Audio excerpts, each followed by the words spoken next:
society is not very family friendly, and we have to think family. Our government says think family and think only one door. And it isn't simply about just coming into one building where all the services are co-located. Because I'm saying everywhere I go, you go all over the UK now and you see these £3 to £4 million buildings, fancy buildings. And I don't really believe in fancy buildings very much, but I believe in reciprocal ways of working, different ways of working. And in the building, you know when you're in the health bit, you know when you're in the social services bit, and you know when you're in the education bit. And that's where, the education bit, where's the Rottweiler receptionist, and you've got one of those little door hinge things that snaps you in the nose, and, you know, and another thing, and you try and say it, and she shuts it again, you know, because they're really not keen on you crossing that magical line, because we're the professionals and we work with the children, and really parents aren't very welcome. It's a stereotype about education, but it's how a lot of people feel. And I'm a teacher, so I can slag us off as teachers. But they've also in that building, you've got the social work bit. And you know the social work bit because they wouldn't be sitting like this. They'd all be sitting in a circle and wearing different kinds of shoes. And it's all different, and it's a bit chatty and a decent coffee. But the children are in their buggies, and the buggies have got the visors up, and the buggies are facing the wall, and nobody's noticed. You know, so it's just a classic. And that's what you see, and that's what happens sometimes. And then you go into the health bit, and the health bit is a long corridor with little seats outside, little doors, and there's lots of little doors. And they can't even get their act together to have one receptionist for all three. You know, so you know that all that's happened is that the centres have opened, beautiful buildings, and everybody's insisted on working in exactly the same way that they were before.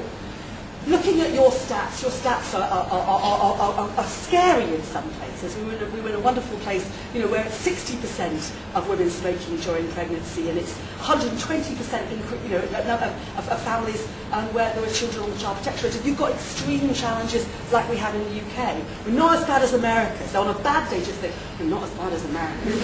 Which makes me wonder why we buy all the parenting programs and projects from America, because actually, frankly, Tassie knows how to do the work with Tassie parents. You are the experts on what will work in this community. I am not.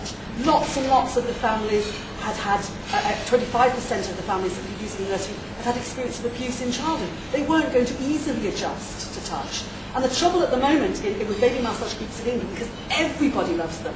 All the children's centres, that the last 1,000, are based in primary schools. And they just love the yummy mummies who come in wanting baby massage. And they will open any number of baby massage groups. I think every primary school in England has probably got a baby massage group. There's all the nice mummies with their baskets and their bassinets and their swanky whatsits and their little children in Oshkosh trousers. They're all coming in for baby massage.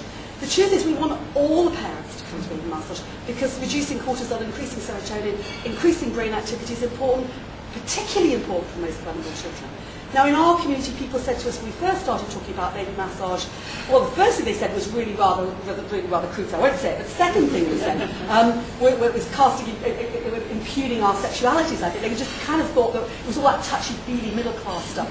I'm not the kind of mummy who goes to a baby massage. I don't even call myself a mum. I'm not the kind of mother who would go to baby massage. And the dads certainly were fairly allergic to it. So we had to run it in different ways. So I'm sure that you have been doing it. What we had to learn was to do it differently.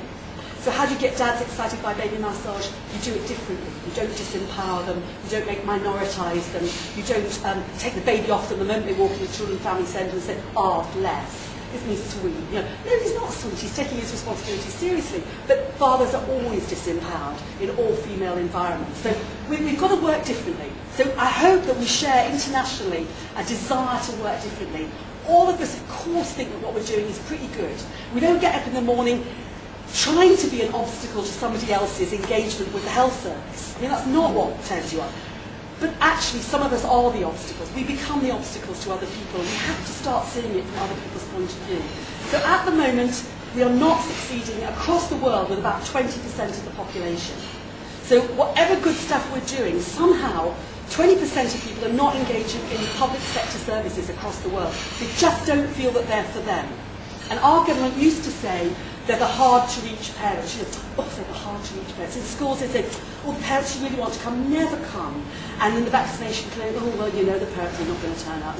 And the social workers, oh, well, I work with their mother, what do you expect? It's not, look, we've got to shift that and turn that around. We've got to make it possible for people to use public sector services and feel good about using them.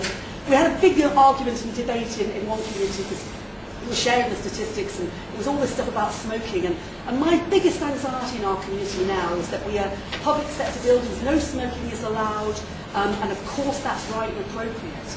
But somewhere in our community are those 60% of young women with babies and toddlers who are smoking. So what are they doing? They're sitting in somebody's sitting room, all of them, having a fag, and the children are breathing all of this in because there's nowhere they can actually go anymore. Then we must perhaps run our services so that after 40 minutes, everybody takes a break. If you're running a community drop-in, maybe the staff will say, well, look after the children, you need to go out and have a cigarette. Maybe we'll be realistic about what the real world is like out there. And not be pejorative and not be punitive, and try and, the way we work with people, whether people come into our service will depend whether or not they feel that it's a place for them.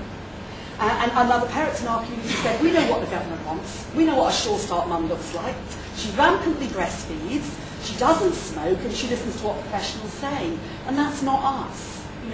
We don't like being told what to do. And maybe some of those feisty young teenagers couldn't engage, because most of us working with them are over 35, and in my case, well over 50, and because we hadn't psyched up to how they wanted to be worked with. So the new way of working demands that we change the way we